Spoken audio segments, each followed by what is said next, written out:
श्रोतागण, भाइयों और बहनों, मातृशक्ति को नमन। चैनल 24+ न्यूज के खास, विशेष, मनमोहक, अच्छा इंसान बनाने वाला, इंसानियत के सूत्र देने वाला, मानवता के सूत्र देने वाला, संस्कार देने वाला, युवाओं में, बच्चों में, बूढ़ों में सबको अच्छी अच्छी बातें बताने वाला, हेल्थ के टिप्स देने वाला और हमारी जो पद्धति है जीवन जीने की उसके बारे में बताने वाला पुनरुत्थान कार्यक्रम में आप सभी का हार्दिक स्वागत है, अभिनंदन है, सत्कार है। पुनरुत्थान कार्यक्रम में हम प्रतिदिन नए नए शोध परक विषय पर वार्ता करते हैं और हर विषय को आप गहराई में जाकर के अध्ययन करेंगे तो आपको मिलेगा कि कुछ न कुछ नई बात मिल रही है, जीवन के उद्घाटन की बात मिल रही है। तो आज हम एक दार्शनिक, बहुत गहन दार्शनिक विषय को लेकर के आपके सामने प्रस्तुत हो रहे हैं। आज का हमारा विषय है कर्म फल अपरिहार्य है। भाई और बहनों, दर्शकगण, श्रोतागण, दो शब्द है, कर्म फल और अपरिहार्य। अब कर्म फल क्या होता है? जो संस्कृतियां, जो धर्म, जो दर्शन आत्मा में विश्वास करते हैं वो कर्म में विश्वास करते हैं। हर एक ने उसका अलग अलग नाम दिया है। किसी ने पुण्य पाप कहा है, किसी में कर्म रज कहा है, किसी ने जो है वो देव कहा है, किसी ने अदृष्ट कहा है। हर एक दर्शन ने उसका अलग अलग नाम है, लेकिन उसका आशय एक ही है कि ये जो हमारी आत्मा है ये कर्मों से आबद्ध होने के कारण जो है ये संसार के अंदर भटक रही है 84 लाख जीवा योनि के अंदर, और इस भटकन को दूर करना, इससे बिल्कुल विलग होना है, ये हमारी सिद्धि की प्राप्त होनी है। इसलिए भारतीय संस्कृति के अंदर जो हमारे जीवन को 4 भागों के अंदर बांट दिया गया है कि काम, अर्थ, धर्म और मोक्ष। काम ये शरीर की आवश्यकता है। हर शरीर जब युवा होता है तो काम इसमें ऑटोमेटिकली डेवलप होता है और अर्थ से हमारा जीवन यापन होता है। रोटी, कपड़ा, मकान, शिक्षा, चिकित्सा है, वो सारा अर्थ से चलता है। अब प्रश्न ये है कि ये तो नेचुरल आवश्यकता है, हम थोड़ा आगे बढ़े, हम यहीं तक सीमित नहीं है। हमारी वेस्टर्न कल्चर तो यहीं तक अर्थ और काम तक जो है वो जाके रुक गई। हम यहां तक नहीं रुके, हम आगे चले। धर्म सेतु है, सिद्धि को प्राप्त करना और अर्थ और काम को जोड़ना है। धर्म सेतु का काम करता है, इसलिए धर्म से हमारा विकास होता है और विकास करते करते हम सिद्धि को प्राप्त हो जाते हैं। अब देखिए कि ये सारा एक सिस्टम है, एक वे ऑफ लिविंग है, एक लाइफ स्टाइल है, ये आर्ट ऑफ लिविंग है, साइंस ऑफ लिविंग जो हमारे यहाँ बताई गई है। तो इन सब के हमारी पूरी भारतीय संस्कृति के मूल के अंदर जो लोग ईश्वर में विश्वास करते हैं, आत्मा में विश्वास करते हैं, जिसके केंद्र में आत्मा है, वहां उन्होंने कर्म को माना है। कर्म का अर्थ क्या हुआ कि भाई और बहनों, दर्शकगण, श्रोतागण, मैं आपको उदाहरण के द्वारा बताना चाहता हूं। जब वर्षा ऋतु होती है तब किसान क्या करता है कि जो बीज उसको बोना है, रबी की फसल या गरीब की फसल या रबी और या खरीफ की फसल को बोना होता है, तो वो जिस तरीके से बीज होते हैं उन बीज को जो हल के द्वारा, चाहे ट्रैक्टर से बोए, चाहे जो है वो ऊंट के माध्यम से बोए, चाहे जो है बैल के माध्यम को हल कर चला करके बोए, बीज बोता है। और बीज बोने के पहले किसान स्वतंत्र है। हियर लाइज द पॉइंट, कर्म फल, कि वह बीज बोने के पहले स्वतंत्र है कि वो बाजरा बोए या गेहूं बोए, मूंग बोए, मोठ बोए, ग्वार बोए, क्या बोना चाहता है उसके पहले जैसी जैसी जो जमीन है उसके लिए वो स्वतंत्र है। लेकिन एक बार बीज डाल दिया, बाजरा डाल दिया, तो बाजरा ही उगेगा। बाजरा डालने के बाद में वो इंतजार करे कि मुझे गेहूं मिलना चाहिए, वो संभव नहीं है। ठीक उसी तरह से हमारी आत्मा जो इस शरीर से आबद्ध है, ये जो शरीर है एक मंदिर है और इस मंदिर के भीतर जो है हमारा प्रभु विराजमान है, वो शुद्ध आत्मा भगवान है और हर जीवित प्राणी में विराजमान है। छोटा से छोटा कीड़ा मकोड़ा, पेड़ पौधे, ऊंट, बैल, घोड़ा गधा, कुछ भी हो, हर एक जीवित प्राणी के अंदर भीतर जो है वो शुद्ध आत्मा भगवान प्रभु विराजमान है। और उसको जो शरीर मिला है, अब देखिए हियर लाइज द पॉइंट, उसको जो शरीर मिला है वो कर्म फल के अनुसार मिला है। कोई कुत्ता बना है, कोई बैल बना है, कोई मनुष्य बना है, कोई नारकी का जीव है, कोई जो देवगति का जीव है, ये सब कर्म फल के अनुरूप बना है। इसीलिए आज का विषय है कर्म फल अपरिहार्य है। कर्म आपने जो ही कॉज डाल दिया, कर्म बीज डाल दिया, तो कर्म बीज डालने के बाद में वो कर्म फल देगा, कर्म परिणाम देगा, और उसी के अनुरूप आपका जीवन होगा, उसी के अनुरूप आपका शरीर होगा, और उसी के अनुरूप ही सारी आपकी जीवन की प्रक्रिया होगी। इस जीवन को जीवन जीने के लिए हमारे पास में 3 बड़े साधन हैं, मन, वचन और काया। ये पंचेंद्रिय जीव के होते, पर बेचारे कुछ ऐसे एकेंद्रिय जीव है जिनके मन नहीं होता, वचन नहीं होता, केवल काया होती है, लेकिन वो भी जीते हैं, वो भी कर्म का बंधन करते हैं, वो भी कर्म फल को प्राप्त करते हैं, और वो भी जो है कर्म बीज को डालते हैं। उनका विकास बहुत कम होता है। और हम मनुष्य हैं, हम पूर्ण विकसित प्राणी हैं। एकेंद्रिय के जीव, बेंद्रिय के जीव, तेंद्रिय के जीव, चतुरेंद्रिय के जीव, पंचेंद्रिय के जीव। एकेंद्रिय के जो जीव होते हैं, जैसे पृथ्वी का है, अप का है, तेजस का है, वायु का है, वनस्पति का है, ये सब स्थावर जीव है, वो एकेंद्रिय के जीव है। इनके शरीर, लेकिन इनके हर एक अध्यवसाय होता है। अध्यवसाय के माध्यम से जो है वो कर्म जो है बीज डालते हैं, और वो कर्मों का बंधन करते हैं। कर्म बीज डालिए, कॉज कहिए, कर्म बंधन कहिए, सारे पर्यायवाची है। वो डालता है, और वो डाल करके और फिर आने वाले समय के अंदर उसका भुगतान करता है। उसका जो कर्म फल मिलता है, उसको कर्म परिणाम मिलता है। तो मैं आज इस शीर्षक के माध्यम से क्या कहना चाहता हूं कि जो आपने बीज डाल दिया, जो आपने कॉज डाल दिया, जो आपने कर्म फल डाल दिया, तो वो पक करके जो है, वो जो कर्म बीज डाल दिया, वो पक करके कर्म फल और कर्म परिणाम के रूप में आएगा, और वो आपको भुगतना होगा, निश्चित रूप से भुगतना होगा। चाहे कोई बड़ा से बड़ा भगवान ही क्यों न हो, राम क्यों नहीं हो, कृष्ण क्यों नहीं हो, ऋषभ क्यों नहीं हो, महावीर क्यों नहीं हो, सब ने अपने अपने कर्मों को, फलों को भुगता है, और अपरिहार्य है। उन्होंने किसी न किसी जन्म में कॉजेज डाले हैं, उन्होंने ओपिनियन दी है, उन्होंने प्रतिक्रिया की है, और उन्होंने भाव को बिगाड़ा है, अच्छा किया और बुरा किया है, तो वह कर्म फल और कर्म परिणाम के रूप के अंदर आज उसको भुगतना पड़ रहा है।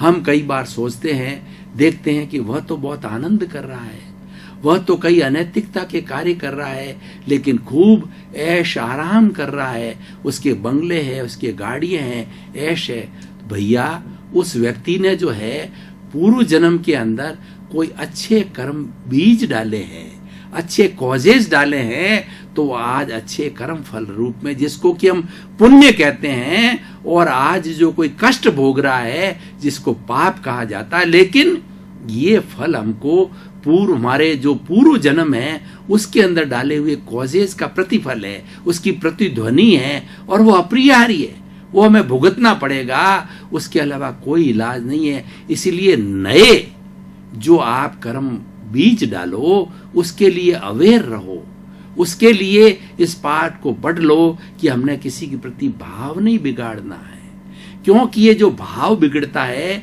कि वो व्यक्ति ऐसा है, वो व्यक्ति बुरा है, वो व्यक्ति शराबी है, वो व्यक्ति जुआरी है, और उसकी हम किसी की निंदा करते हैं और किसी के प्रति बुरा सोचते हैं, ये सारे हमारे भाव है, ये सारी नेगेटिविटी है। और जब हम ये भाव बिगाड़ देते हैं, तो हमारा भाव बिगड़ने के साथ साथ के अंदर ही हमारा कर्म बीज का वपन हो जाता है, हमारा कॉज हो जाता है। क्यों? कि हमने ओपिनियन दी, हमने जो अभिप्राय दिए किसी के बारे में। अरे भाई, हमें क्या, हमें क्या अधिकार है किसी के अभिप्राय देने का। कोई व्यक्ति भुगत रहा है, अच्छा कर रहा है, बुरा कर रहा है, वो तो अपने कर्म फल के अधीन है। कर्म फल अपरिहार्य है, वो उसको भुगत रहा है और वो व्यवस्थित शक्ति के अधीन है। कई संजोग मिलकर के उसको भुगता रहे हैं, वो अकेला नहीं भुगत सकता। उसमें आपको प्रतिक्रिया करने का कोई अधिकार नहीं है, लेकिन हम कर बैठते हैं। हम हर बार कहीं न कहीं अपना प्रतिक्रिया, ओपिनियन बिन मांगे दे देते हैं। यानी हम अपने 24 घंटे में देखें, हम कितनी बार भाव बिगाड़ते हैं। हम क्यों बिगाड़ते हैं? हमको अधिकार ही नहीं है और हमको ये अज्ञानता है। और जिस व्यक्ति को ज्ञान हो जाता है, वह व्यक्ति कभी भी जो है वह भाव नहीं बिगाड़ेगा किसी के बारे में। वह अपने अवगुण देखेगा, दूसरे के गुण देखेगा, वो गुण ग्राह्य हो जाएगा। इस व्यक्ति एक शराबी भी है, उस व्यक्ति के अंदर वो गुण देखेगा। एक अय्याशी व्यक्ति है, उसमें भी वो गुण देखेगा। गुण के बारे में आपको एक उदाहरण देना चाहता हूं। महाभारत के अंदर एक उदाहरण आता है, एक कुत्ते का शव जो कि बहुत बदबू मार रहा था, उसको रास्ते के अंदर डाल दिया। उस रास्ते से विष्णु पितामह गुजरे, द्रोणाचार्य गुजरे और कर्ण गुजरे और बहुत से बड़े बड़े दिग्गज जो थे, दुर्योधन वगैरह, सभी उधर से गुजरे और हर एक ने अभिप्राय दिया, कितनी बदबू आ रही है, ये किसने डाला, ये कौन बेवकूफ था जो यहाँ डाल गया बीच के अंदर, सड़ा हुआ डाल दिया, इसको फिकवा दीजिए। सारी बातें अपने अपने अभिप्राय दिए, अपनी अपनी ओपिनियन दी, अपने अपने कॉजेस डाले, अपने अपने कर्म बीज डाले। भगवान कृष्ण और अर्जुन जा रहे थे तो भगवान कृष्ण ने कहा, अर्जुन देखना, इस जो कुत्ते का जो मरा हुआ कुत्ता है, इसके दांत कितने चमक रहे हैं, सिल्वर की तरह चमक रहे हैं। उन्होंने उसके अवगुण को नहीं देखा, उसके गुण को देखा। तो जो व्यक्ति अपने अवगुणों को देखता है और दूसरे के गुण देखता है, वह व्यक्ति अपना शुद्धिकरण कर सकता है और वह व्यक्ति शीघ्र ही सिद्धि को प्राप्त कर सकता है। अगर किसी को सिद्धि की प्राप्त करनी है तो और अपने पुराने कर्म फल आपने डाल करके, और कर्म आज परिणाम भुगत रहे हो और उस परिणाम के साथ साथ के अंदर कर्म फल मिल रहा है आपको, तो उसका भी रास्ता है जो है। कर्म ही सर्वा नहीं है और वह कोई किसी तरह की शैतान जो अवस्था नहीं है, उसको भी बदला जा सकता है। कैसे बदला जा सकता है? प्रतिक्रमण करने के लिए बदला जा सकता है। मैं आपको 5 चीजें बताना चाहता हूं कि कर्म फल अपरिहार्य है, लेकिन कर्म फल में हम कैसे शांत रहें, कैसे आनंद रहें। हमने बोया, हमारा बोया हुआ है, आज कर्म फल और कर्म परिणाम के रूप में हमको मिल रहा है, उसको कोई रोक नहीं सकता। दुनिया की कोई भी ताकत, कोई भी बड़ा देवता, कोई भी बड़ा भगवान आपका जो कर्म फल और कर्म परिणाम आपको मिल रहा है, उसमें कोई रद्दो बदल नहीं कर सकता। लेकिन आप स्वयं कर सकते हो। आप स्वयं कैसे कर सकते हो, मैं साधन बताना चाहता हूं। पहले एक होता है सामायिक, दूसरा आलोचना, तीसरा प्रतिक्रमण और चौथा प्रत्याख्यान। ये 4 सूत्रों के माध्यम से आप कर्म फल और कर्म परिणाम जो भुगत रहे हैं उसमें अशांत नहीं होंगे। उसमें बिल्कुल आप जो शांति की अवस्था में रहोगे, आनंद की अवस्थाओं में रहोगे, संतुलन की अवस्थाओं में रहोगे।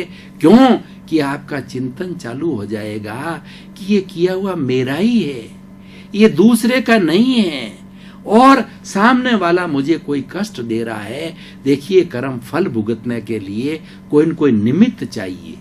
कोई न कोई, जैसे मान लीजिए कि मेरा किसी ने पैर तोड़ दिया, तो पैर तोड़ने से मुझे कितना दर्द हो जाता है, आघात पहुंचा लिया तो कितना दर्द हो रहा है, भुगत मैं रहा हूं, लेकिन वह निमित्त है, उसकी कोई गलती नहीं है। वो व्यक्ति जब ये चिंतन करने लग जाता है कि दोष उसका नहीं है, वो तो एक निमित्त बना है, वो तो व्यवस्थित शक्ति के अधीन, संजोग के अधीन है, वो कर गया, वो तो मेरा हितैषी है, उसका कोई न कोई जो है कॉज मैंने पुराने समय के अंदर डाला है, कर्म फल डाला था, जो कि आज जो हमारा कर्म जो है फल और जो है जो कर्म परिणाम रूप में आया है, तो मैं तो उसके प्रति कृतज्ञता ज्ञापित कर रहा हूं कि मेरा हिसाब पूरा कर रहा है। जब ये चिंतन आता, हमारे पॉजिटिविटी आ रही है। अभी तो हम नेगेटिविटी में थे कि उसने गलत किया, उसकी हम निंदा करने लग जाएंगे, उसको मारो पीटो, उसको पकड़ो और साथ बात करने लग जाएंगे। लेकिन जो ही हमारे में पॉजिटिविटी आई तो हमने ये चिंतन चालू किया। तो इसीलिए 4 सूत्र आपको देता हूं।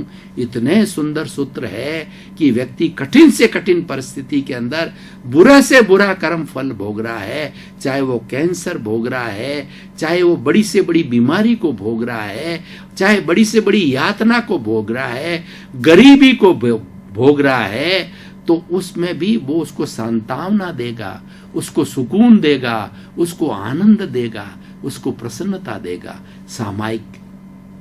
सामायिक का अर्थ होता है समता भाव, समभाव में रहना। जो आपके साथ गुजर रहा है वो बहुत आपको दुख हो रहा है, लेकिन आप समभाव में रहिए, उसको सहन कीजिए। और दूसरा होता है, सामायिक अर्थ होता है अपने दोषों को देखना। आप गहराई में जाकर के देखिए कि जो व्यक्ति मेरे साथ में बुरा कर गया या मुझे बीमारी आ गई है, तो मैंने किसी न किसी को बीमार बनाया। ये दोष मेरा है, ये कॉजेज मेरे हैं, ये भाव बीज मेरे हैं, इसी कारण मुझे ये बीमारी आई है। मैं किसी को तंग न करता, प्रताड़ना न देता, तो इतनी बड़ी बीमारी क्यों आती। मैं किसी को गरीब नहीं बनाता, किसी का घर जो है नहीं जलाता, किसी को घर से उजड़ नहीं कर देता, और किसी को जो है माता पिता को उसका बिछुड़ा देता, ऐसा नहीं करता, तो आज मेरे साथ में ये क्यों घटित होता। किसने किया? मैंने स्वयं ने किया। तो अपने अवगुण देखने प्रारंभ कर दो। तो अपने अवगुणों को, दोषों को, पापों को, ये पर्यायवाची है। चाहे अवगुण कहिए, चाहे दोष कहिए, चाहे पाप कहिए, कुछ भी कहिए, ये शब्द जो है पर्यायवाची है, और इनको देखना हम प्रारंभ करते हैं, उसका नाम सामायिक है, समता भाव है। अब आपने अपने दोषों को तो देख लिया, लेकिन देखने से क्या होगा, आपको पनिशमेंट कैसे मिलेगा? आप स्वीकार ही नहीं करो, आपने दोष किया है और जज के सामने आप एविडेंस पे एविडेंस लिए जा रहे हैं, आप उसको स्वीकार नहीं करोगे, तो जज आपका शुद्धिकरण करना चाहता है कि भाई 2-4 साल तुम सजा काट करके और ये जो तुमने जो ये जो कार्य किया, पनिशमेंट लेकर के शुद्ध हो जाओ।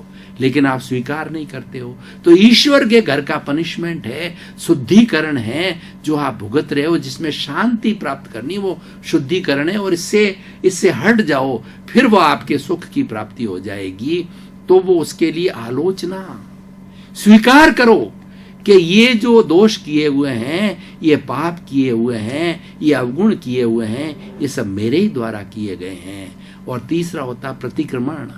आप खूब एक बच्चे की तरफ सरल हृदय होकर के जिस प्राणियों के साथ में किया है, जो प्राणी जिसने आपको मारा है या अदृश्य प्राणी है, प्रत्यक्ष अप्रत्यक्ष है, उनकी शुद्ध आत्माओं को जो है आप प्रतिक्रमण कीजिए, क्षमा याचना कीजिए कि मैंने प्रत्यक्ष अप्रत्यक्ष रूप से किसी को कष्ट पहुंचाया है, तो शुद्ध अंतःकरण से मैं आपसे क्षमा याचना करता हूँ।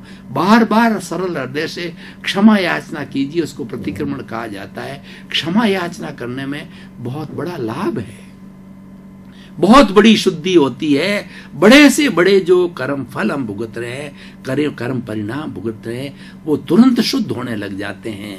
उसकी इंटेंसिटी बढ़ जाती है शुद्धिकरण की। क्यों? कि जिन आत्मा के साथ में हम किया है, उसकी शुद्ध आत्मा और हमारी शुद्ध आत्मा एक है, वो अव्ययभाव कहलाती है। जो ही आपने किसी की शुद्ध आत्मा से प्रत्यक्ष अप्रत्यक्ष रूप से जो है आंख बंद करके और अपने गुनाहों को, अपने जो है अवगुणों को, गुनाह शब्द बहुत सुंदर है, उनको स्वीकार किया और उसे क्षमा याचना की, तो वो आपको माफ कर देती है। वो आपको तैयार बैठी है, आप भी उसको माफ कर दो और वो आपको माफ कर देती है। तो आपका हिसाब क्लियर हो रहा है। ये सारा दुनिया में जो कर्म फल और कर्म परिणाम हम भुग रहे हैं, ये सही मायने में हमारा हिसाब है। जैसे बैंक में हमारा हिसाब होता है, डेबिट होता है, क्रेडिट होता है, ये चलता रहता है। उसी तरीके से हम जन्म से लगा करके मृत्यु तक जो है ये हिसाब चुकाते रहते हैं, और किसी की हम सेवा करके और वो हिसाब चुकाते हैं। और किसी कोई व्यक्ति का अगर हमारे पर कर्ज चढ़ा हुआ है तो वो हमारी सेवा करके वो जो है वो अपना कर्ज उतारता है। तो ये हिसाब चलता रहता है। तो ये हो गया प्रतिक्रमण। प्रतिक्रमण एक बहुत बड़ा रासायनिक वैज्ञानिक पद्धति है। ये करते रहने से हमारे भीतर के दोष जो है शुद्ध होते रहते हैं। जैसे कि रासायनिक क्रियाओं के द्वारा, जैसे सोने में या किसी मेल्ट के अंदर किसी भी मेटल को जब जला करके और उसको शुद्ध कर दिया जाता है, तो ये प्रतिक्रमण के द्वारा हमारी आत्मा का, हमारे कर्म फल का, कर्म परिणाम का, कर्म बीजों का शुद्धिकरण होता जाता है। और एक होता है प्रत्याख्यान। ईश्वर से शक्ति मानिए। कौन सा ईश्वर? सबसे बड़ा ईश्वर हमारे भीतर विराजमान है। इससे बड़ा कोई ईश्वर नहीं है। और यही प्रभु जब मोक्ष में जाने वाला होता है वो शुद्ध है। वो अशुद्ध क्यों है कि ये सोहन राज नाम का जो जेल है, ये शरीर है, उस जेल काट रहा है। वो जेल में बंधा हुआ है, लेकिन वो शुद्ध है। उसकी प्रॉपर्टी, उसके लक्षण है, वो प्योर है, वो अनंत ज्ञान वाला है, वो अनंत दर्शन वाला है, वो अनंत शक्ति वाला है, अनंत सुख का धाम है। उसमें वो क्वालिटी जो ब्लिस की क्वालिटी है, सिद्धि की क्वालिटी उसके अंदर है। उस प्रभु से मांगिए, उस प्रभु से कहिए, प्रभु मुझे शक्ति दीजिए कि मैं भविष्य के अंदर इस तरीके के दोष नहीं करूं। क्योंकि चेन को बंद करना है, ये चेन को रोकना है। अगर चेन चलती रहेगी तो हम 84 लाख जीवा योनि में भटकते रहेंगे और कर्म फल अपरिहाय की बात कर रहे हैं वो भुगतते रहेंगे, दुख आते रहेंगे, दुख के बाद फिर सुख आएगा, फिर दुख आएगा। इस श्रृंखला को तोड़ना है हमें। तो इसलिए भाई और बहनों, दर्शकगण, श्रोतागण, जैसा कि हमारे पुनरुत्थान कार्यक्रम की पद्धति है, हमारा सिस्टम है कि हम हर विषय को जो है कसौटी पर कसते हैं। तो कर्म फल अप्रियाय है, इसको अगर मैं कसौटी पर कसूं तो मैं आपको बहुत सिद्धांतिक बात बता सकता हूं कि 84 चराचर जगत के अंदर 84 लाख जीवा योनि उत्पत्ति स्थल है। वो आत्माएं, वो शरीरधारी तो असंख्य अनंत है, लेकिन हरेक सुख दुख भोग रहा है वो अपने किए हुए कर्मों के कारण भुगत रहा है। कोई उसको जो है वह कोई दूसरा उसके लिए भागीदार नहीं है। स्वयं ने कॉजेज डाले, स्वयं ने कर्म बीज डाले हुए हैं। इसीलिए जैसा कि मैंने पहले उदाहरण दिया था, किसान बीज डालने के पहले स्वतंत्र है, बीज डालने के बाद में वो प्रतंत्र है।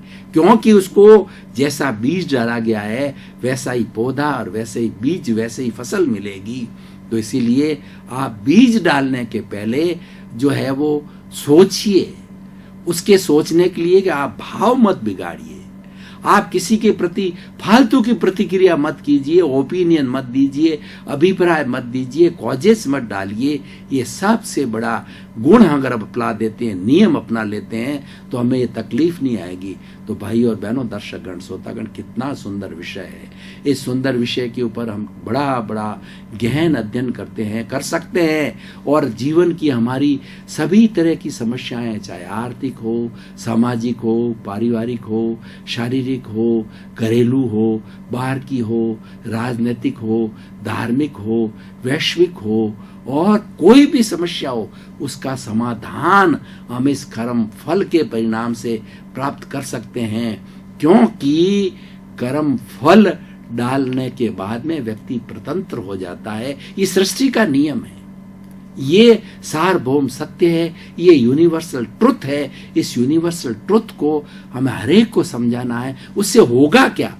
उससे व्यक्ति जो बहुत बड़ा कहना चाहिए डिप्रेशन के अंदर है, बहुत बड़ा तकलीफ में है, वह छटपटा रहा है, वो बेहोश हो गया है, या वो कोमा की स्थिति में चला गया, तो धीरे धीरे उसकी सेंस को डेवलप करना होता है। दर्शकगण, श्रोतागण, भाई और बहनों, आपका बहुत बहुत धन्यवाद, साधुवाद, कृतज्ञता। और आप जो पुनरुत्थान कार्यक्रम को देखते रहिए, हमको प्रोत्साहन मिलेगा, हमको ये इच्छा होगी हम अपनी क्वालिटी को सुधारें, हम जो एपिसोड्स दे रहे हैं उसको शोध परक बनावें, उसको बहुत सुंदर तरीके से बनावें, उसको गुणग्राह्य बनावें ताकि हरेक को अच्छा लगे। हमारा पुनरुत्थान कार्यक्रम का उद्देश्य ये है कि हमें लोगों में परिवर्तन आना चाहिए, लोगों में बदलाव आना चाहिए। आपका जीवन आनंदमय हो, मंगलमय हो, आपके प्रति शुभकामनाएं।